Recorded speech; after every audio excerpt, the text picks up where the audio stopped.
नमस्कार, मैं मनोज कुमार।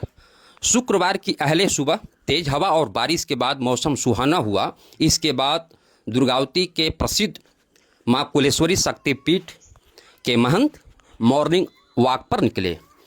वे टहल ही रहे थे कि इसी बीच साइकिल सवार मनबढ़ू शख्स ने घात लगाकर पीछे से कुल्हाड़ी से हमला कर दिया।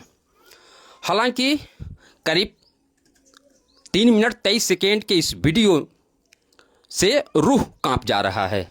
आप देख सकते हैं कि किस तरीके से कुलेश्वरी देवी धाम के महंत लल्लन गिरी मां कुलेश्वरी धाम परिसर में टहल रहे हैं। सामने से दुर्गावती थाना क्षेत्र के छाता गांव निवासी कुंवर यादव आते हैं, साइकिल खड़ा करते हैं और जैसे ही महंत लल्लन गिरी आगे बढ़ते हैं, ठीक पीछे से कुल्हाड़ी से हमला वह शख्स कर देता है। वह जमीन पर पसर जाते हैं। इसके बाद दे दनादन कई कुल्हाड़ी वह शख्स मार रहा है। चीख पुकार के बाद महंत के परिवार के लोग निहत्थे दौड़े, लेकिन उधर से जब हमला करने की कोशिश किया तो फिर परिवार के लोग पीछे हटे। फिर 2-3 संख्या में कुलेश्वरी धाम के महंत के परिवार पहुँचे। इसके बावजूद वह शख्स जमीन पर गिरे महंत के ऊपर कुल्हाड़ी से हमला कर रहा है। फिर उसे लगा कि अब हम पकड़े जाएंगे। इसके बाद वह साइकिल उठाता है और आराम से निकल जाता है। सूचना पर पुलिस पहुंची, आसपास के लोग भी पहुंचे और इलाज के लिए प्राथमिक स्वास्थ्य केंद्र दुर्गावती ले गए। हालांकि पीएचसी दुर्गावती में महंत लल्लन गिरी का इलाज किया जा रहा है, लेकिन करीब 5-6 मरतबा उस शख्स ने कुल्हाड़ी से हमला किया है। जख्म इतना गहरा है कि देखने से ही रूह कांप जा रहा है।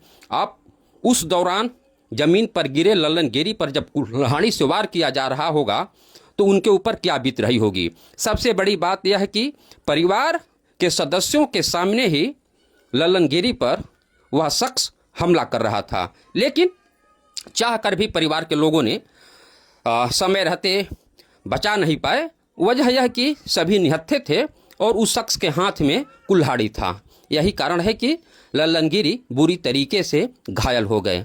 हालांकि पीएचसी दुर्गावती के चिकित्सकों ने बताया कि उम्र के हिसाब से बेहतर इलाज के लिए हायर सेंटर रेफर किया जाएगा। इस मामले में महंत के परिवार के तरफ से दुर्गावती थाने में लिखित मुकदमा दर्ज कराया गया है। लेकिन जिस तरीके से दिन दहाड़े सुबह सवेरे हमला किया गया वह काफ़ी निंदनीय है। बाकी आप तस्वीरों में देखिए और देखने के बाद समझिए कि किस तरीके से अपराध का ग्राफ बढ़ रहा है। अपराधी बेखौफ हैं। वह भी घर के सामने हमला होता है, घर के सदस्यों के सामने हमला होता है, लेकिन गनीमत रही कि लल्लन गिरी की जान बच गई। लेकिन जान बचती नहीं जिस तरीके से हमला किया गया।